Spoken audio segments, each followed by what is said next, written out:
Hello, I'm Jared from Photo to Canvas, and we're back with part 2 of my Pixel Shift video. I did a video that I posted recently about using Pixel Shift on my Sony Alpha camera to photograph artwork. So when I was finishing that video up, I realized that I had approached it wrong. I had shot a very small piece of art trying to use Pixel Shift to enlarge it.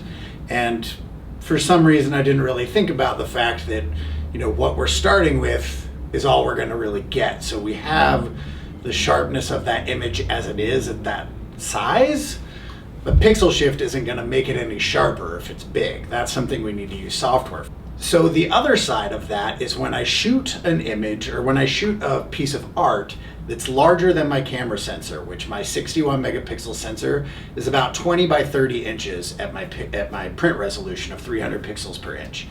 So if I shoot a piece of art that's bigger than 20 by 30 inches, I'm essentially shrinking that piece down onto my sensor.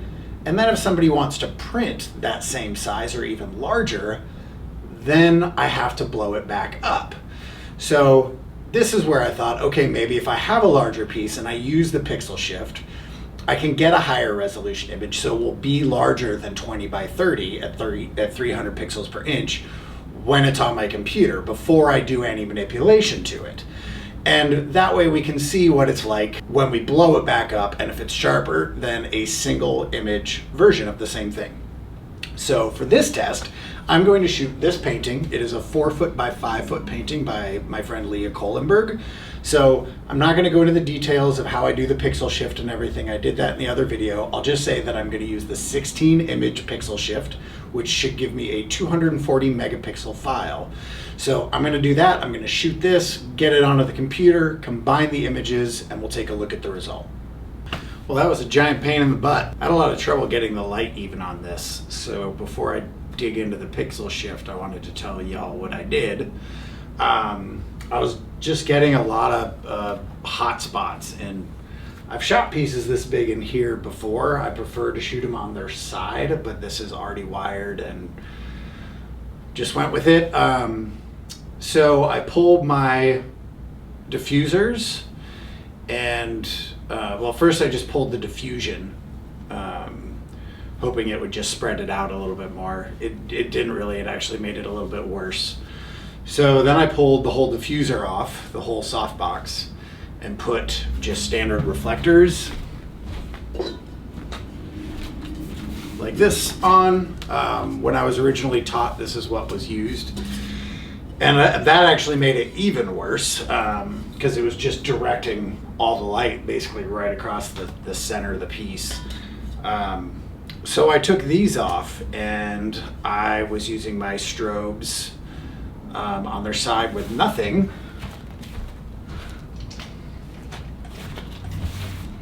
These guys.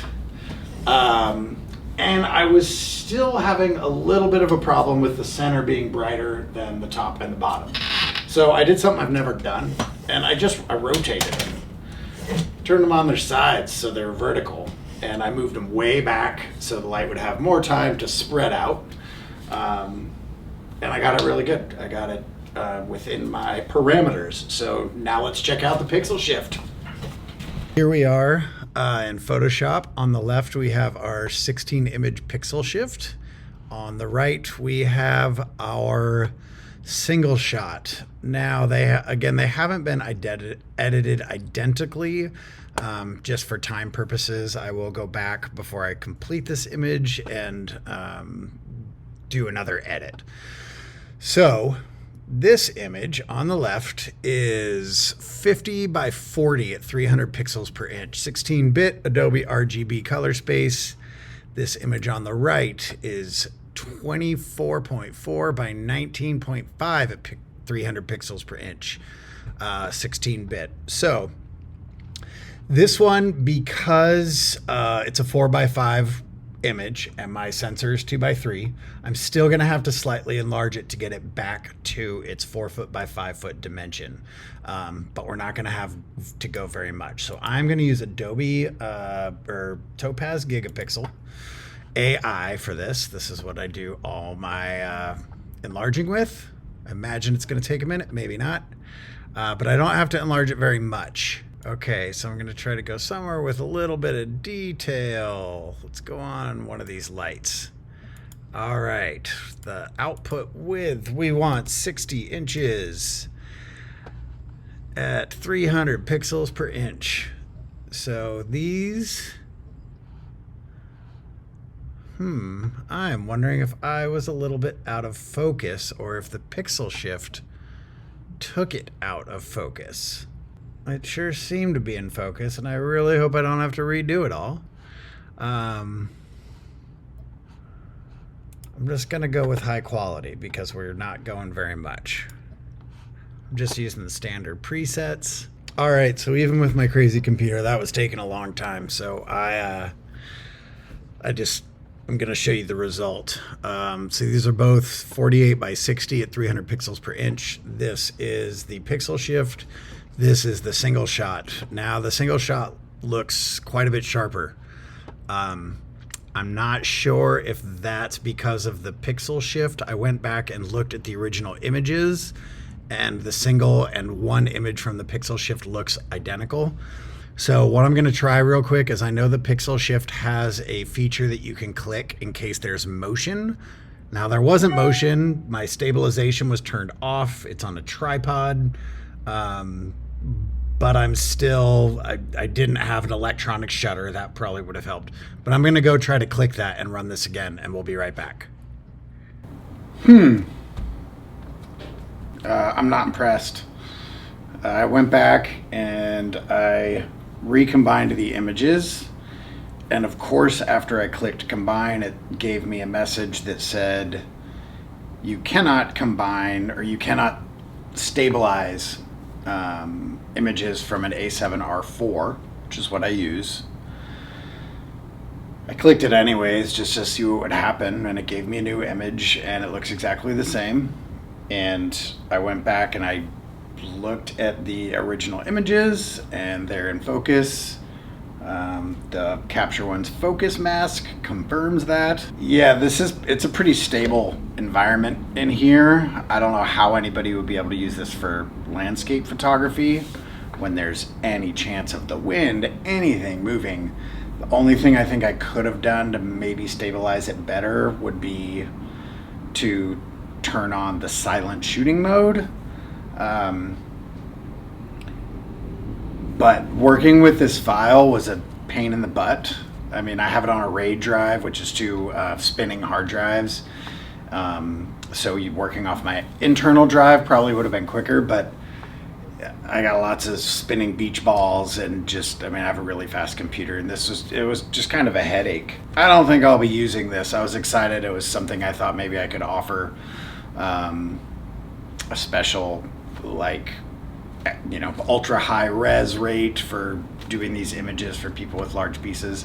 I might try one more that I happen to be shooting anyways, but I'm not gonna take the time to do all this extra setup for making a video, and I don't buy it.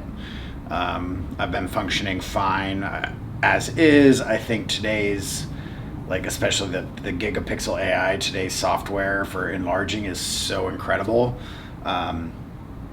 A lot of the time it can add details in that make it look sharper. Some people are very, they don't want it to do that, but I check with everybody and I make sure that it's not adding anything that they don't want. But I think just using a standard single shot and the right enlargement process is better.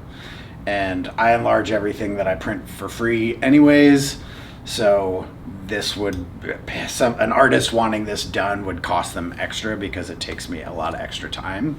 But if they're going to get a free top-notch enlargement anyways, if they print through me, then I think everybody's just going to be fine with that. So I'm done with pixel shifting. If anybody out there has any experience with pixel shift, landscape, studio stuff, anything, and you have any suggestions, you have any recommendations, any thoughts why my image could have been so soft, let me know. But as I stand now, I think that the single shot actually looked better. I think it's got to be the combination of those images that just killed the sharpness a little bit.